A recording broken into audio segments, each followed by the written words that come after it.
Well, the downside to having so many people in a lobby, of course, is the extra load time does not sync with our map introductions.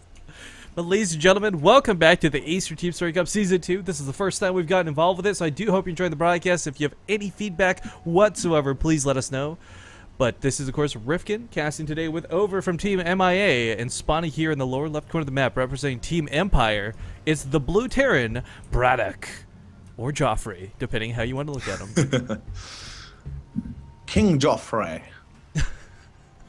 Joffrey. With the English accent. And in the top right corner is the red Zerg. Playing for IG, it's gonna be oh, can you pronounce it? Yeah. Try it. Try it. I'll correct you after, but just try it. I'm gonna try. It's XiGua. Close. XiGua. XiGua. Okay, XiGua. Yeah, which means watermelon, by the way, guys. It's not a complicated name, and it's not a mystical name. It's just a foreign name that means watermelon. It's kind of cool. Now, actually, XiGua, this is a player who wouldn't normally be on my radar. It's weird to say. There's a lot of players for Invictus Gaming that I've got my eyes on, but I've never had the opportunity to cast more than like a replay of, because they don't really participate in a lot of North American, European events. However, XiGua, there's this one really cool thing from the beta. I don't know if you guys recall this. Beastie QD, an ex-Empire player, did fight him in the Chinese Beta Cup. There's like $5,000 plus like a PC on the line or something like that, but it was a really epic TVZ series. Now, we're not going to get the same level of epicness, I think, because both, everyone's figured out the game at this point. It's not the beta. You're not going to have so many sneaky tricks up your sleeve, but XiGua is a Zerg player to be reckoned with. Make no mistake. And I would say the same for BratOK, being the Terran. Definitely not a player you can take easily on. As we saw in the last game.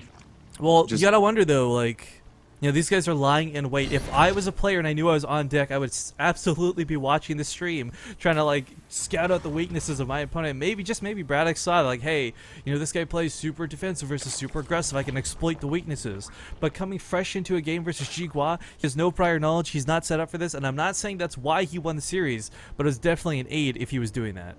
Yeah. And behind is now back a little bit here. We see XiGua going for 15 hatch. I like the decision. It's derelict water. I mean, where opponent spawns, but still you need a little bit of time before you get to him, so you can definitely get off with that. And behind this, BratOK is opening with command center first anyway, so it's definitely okay for XiGua to open with that. Yeah, and the fact that he's taking on the high ground, both players kind of just hoping and banking that the other doesn't do anything too ridiculous.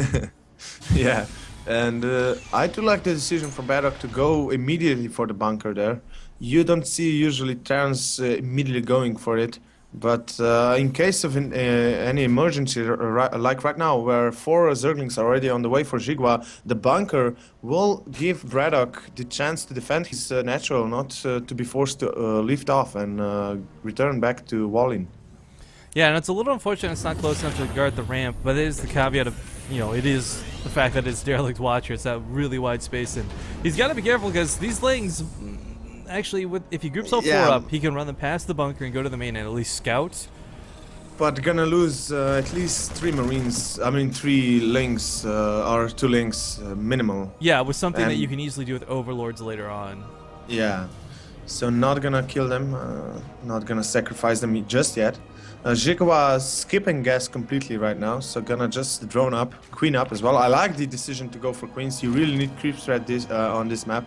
Oh, creep threat is like base. It's funny. I've always thought this, but I've never had like a good way to express it until I watched the unnamed Zerg chat show with like Suppy, Kane, and all them. But Kane actually made this really good point where creep is basically like a third resource. You've got minerals, you've got gas, and then you've got creep. And in TVZ, because creep is so critical, it denies bases, it gives you map vision, it gives you mobility. It's just as important as any other resource on the field.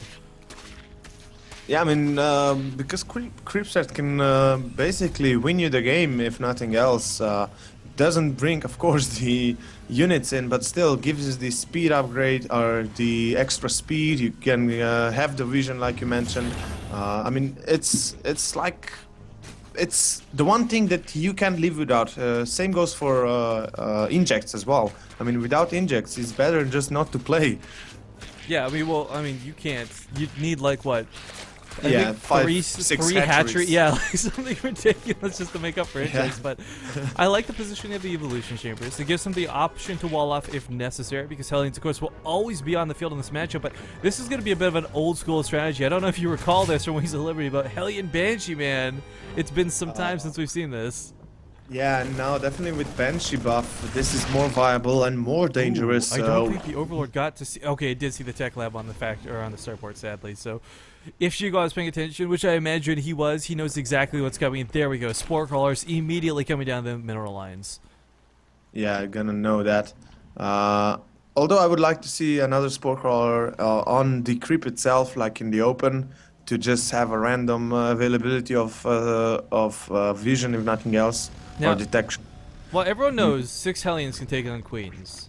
Oh, and 6 Hellions with Banshees are going to absolutely murder the Queens. So dangerous right now, and one of the Queens will actually die here. Nice move by BratOK. Nice, but he does chase. Yeah, Cost shouldn't him overextend though. Well, it cost him a Hellion, but here comes the Banshee, so not going to be that big of an issue. Now, the sad thing is, okay, the Queens are going to chase this. Meanwhile, as you say, the Spore Crawlers are already down, so the damage on these Banshees is limited. They can take on a Queen head-on. Yeah, but of course, only one Queen. Here comes Banshee, gonna engage a little bit. The Hellions, though, do get a little chipped off, so getting Queen in the main dangerous should low. go down, and it's got... Oh, just barely can't get it. So close right now. And that really would have been huge to pick that off. I mean, there are additional Queens on the map made for the third base and for the creep spread, but if you'd been able to get that one in the main, that would have been massive.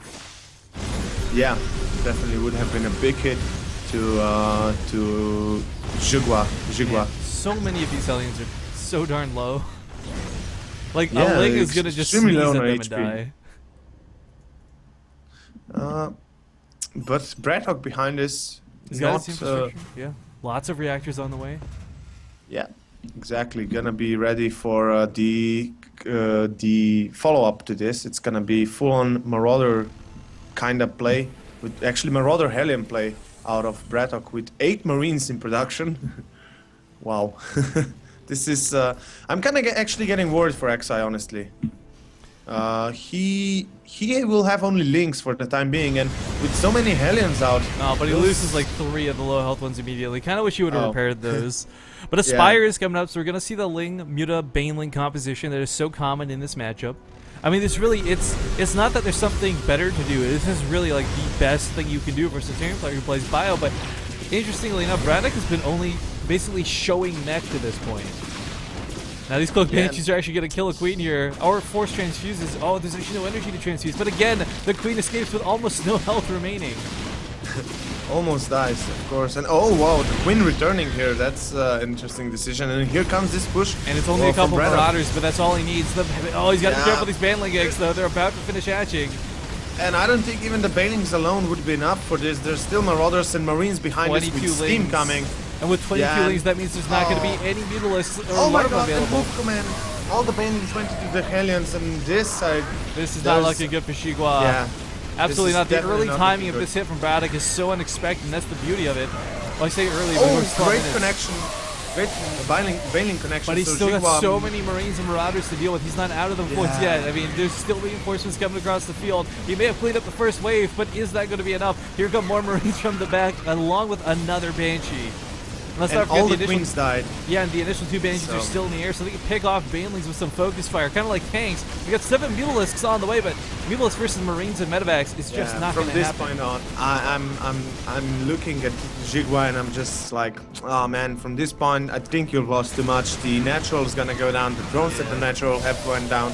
Every reinforcement get killed. The third base is now under attack, and I don't know if XiGua can come back from this. I mean, BratOK right now just showing too much damage, or doing too much damage. Oh, absolutely. Gonna push up here through the main now, and despite the fact that there are Mutalisks on the field, they still cannot engage.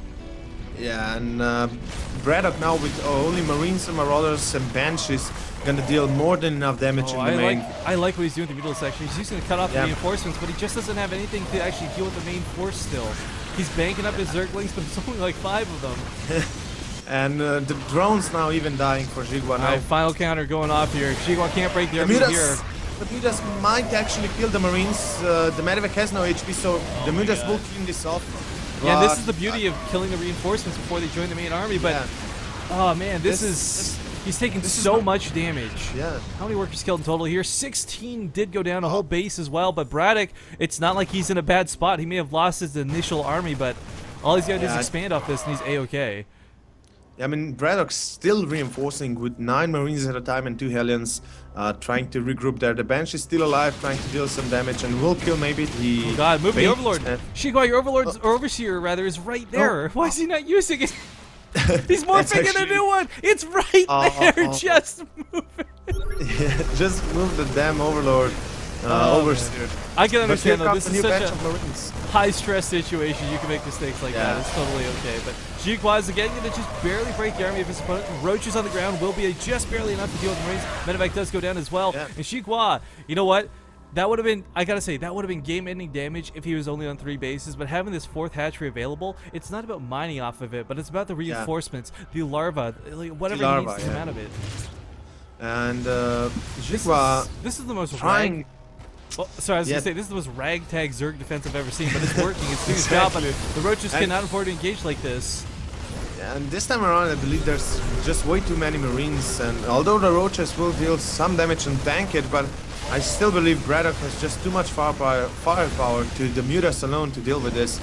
And although XiGua is trying to come back, trying to stabilize, and even morphing Banelings, I don't know if this is gonna be enough. Again, there's so many Marines. There's just no way he's gonna break this. He's got no Banelings on the field. He's trying to morphs them in, but it's just not gonna come in time.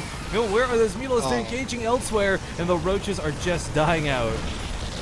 Yeah, and BratOK now with so many Marines out, although they are severely steamed, some and only 1 Medivac. But it's not enough. There's just so many Marines here. Actually, it might just be. It might just be enough. He'll break this one more time.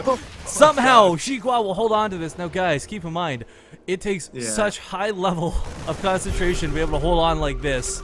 XiGua, it's a little shame we didn't see this go to a crazy macro game, because I think we would have seen a better showing out of him. But right now, minus 13,000 resources. He is just so far in the red right now. I can't see him coming back from this. Yeah, and every unit right now is important. Oh my god, even a Baneling gets detonated for nothing there. And this is right now gonna be GG. There's just not enough Mutas trying to cut off the reinforcements, but there's again a big Marine force in the spawning pool. That's gonna be it. No more reinforcements will be able to be made. Just Mutalisks at this point. He cannot sustain Mutalisks at this point. And upgrades as well are +1 weapons for the Marines, and XiGua trying his best. Again, Mutas getting cut off so easily here. It's such a shame to see XiGua go down like this, but this was really well played by BratOK. We can't take that away from him. Yeah, he absolutely deserves this victory.